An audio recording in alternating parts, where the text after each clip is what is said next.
right, sadly, it seems that we have been hearing a lot lately about crashes involving pedestrians, right? Well, Karen Buckenheimer from More Health joins us once again this morning with some important things that we all need to do, that we all can do to keep us safer on the roads.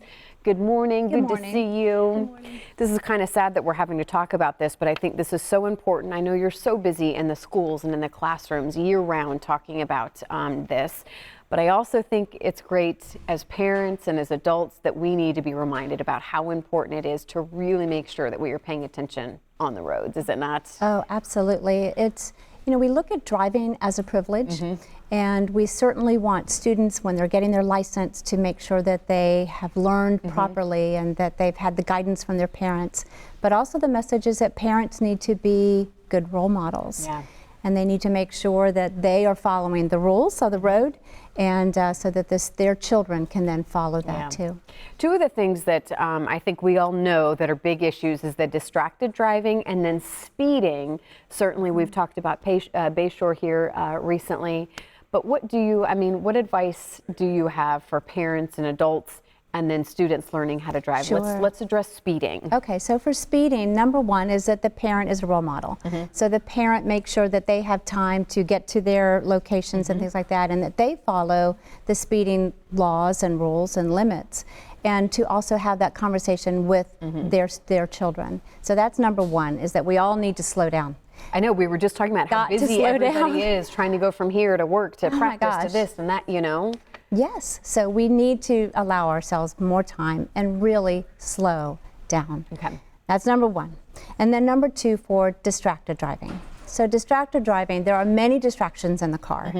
And we know the cell phone law, so that just came into effect, that there's no more time where the police, you have a little bit of a grace period. So if you are texting and driving in a moving vehicle, the police will pull you over and give you a ticket. Okay. So if you're at a stop sign and you're holding and you're texting real quick, they will not ticket you.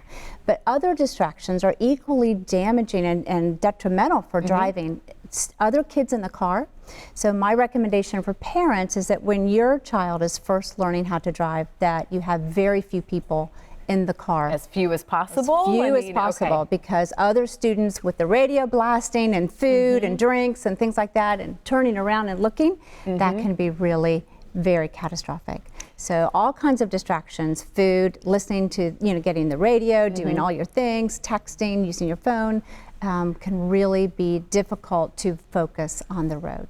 I know this is going to be pretty soon a busy time for you, because prom, I know, is going to be a big time where you guys really kind of go into the classrooms and make sure that students and families are aware of these things, correct? Oh, absolutely. We work very closely with our local law enforcement to make sure that students hear the message about being a safe driver, not drinking and driving, not using different types of drugs or pot, marijuana, and also to make sure that the students know.